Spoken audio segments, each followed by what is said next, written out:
dapat kong palakihin ang aking imperyo. Kaya mula ngayong araw na ito, ay gagawa kayo ng mas marami pang armas at mga sasakyang pangkalawakan. Hahanap ako ng mga bagong planeta na aking sasakupin at aangkinin mula sa planetang Brahmin, Tao Cetis hanggang sa Gliese at sa mundo ng mga tao na kung tawagin nila ay Terra Ertu. Nagpaplano kaming tumakas para labanan ng bagong emperador. Kailangan nating makaalis gamit ang portalis para makabalik tayo sa kapital ng Busan.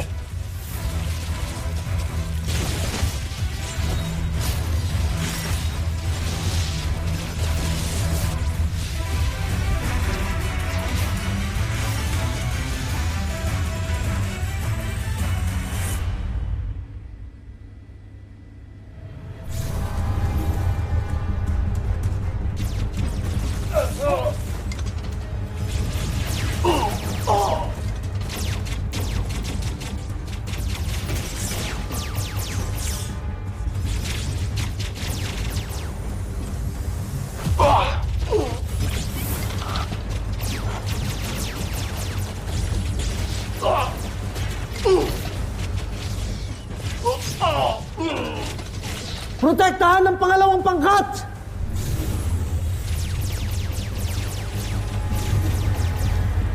Magtungo na sa mga sasakyan!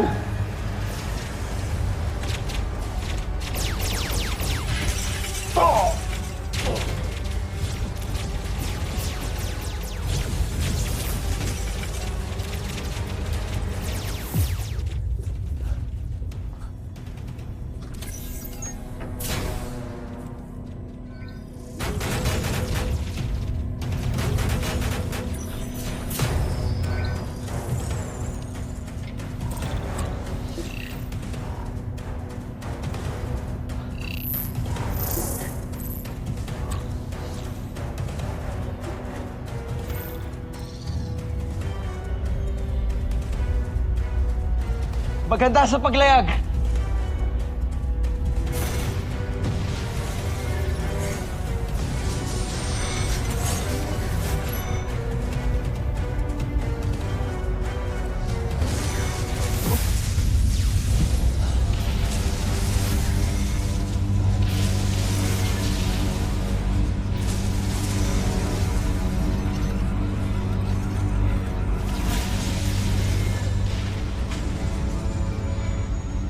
Pinunong Rosgar, hindi na tayo mananalo.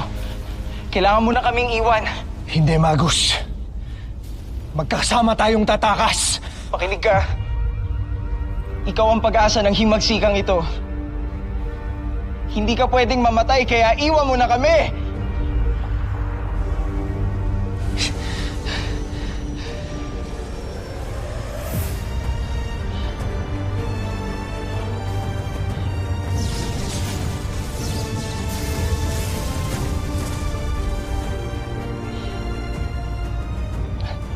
Pinapangako ko. Babalik ako para palayain ang mga alipin. Sinusumpa ko.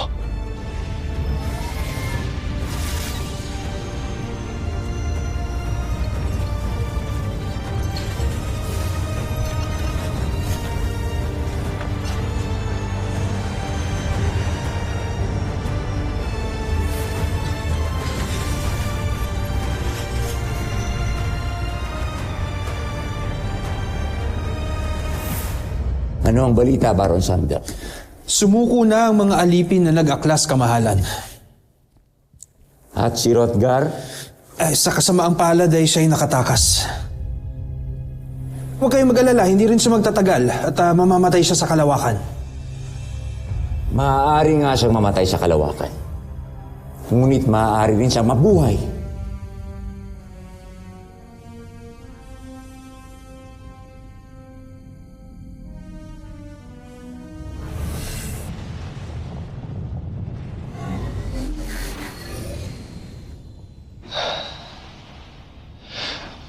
Rosalia. Ina. Ituro ninyo sa akin kung saan ako dapat magtungo.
Kalat na ang balitang ipinagtanggol mo na naman daw ang mga alipin. Hindi ito magugustuhan ng ibang mga maharlika. Mahal na ministro. Kaya ba gusto ninyong manahimik na lamang ako at wala na lang gawin? Laban sa kalupitang matagal lang nangyayari sa Bozan? Anak, matagal na sanay ang mga alipin sa pagtrato sa kanila. Hindi mo na sila kailangang ipaglaban. At bakit hindi? Gayong katulad ko rin sila! Baka may makarinig sa'yo. Ay, Hindi ko na kailangan sabihin, ina. Dahil ito ang katotohanan ko, hindi ba? Nawala akong sungay. Nagaling din ako sa lahi ng mga alipin, kagaya nila.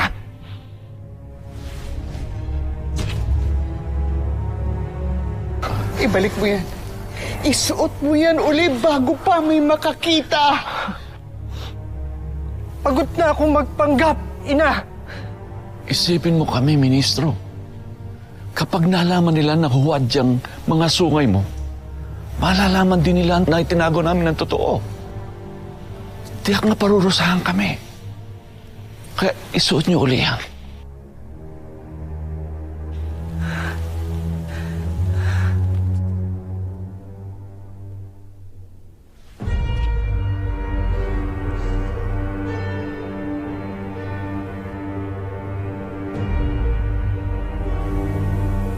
Rosalia?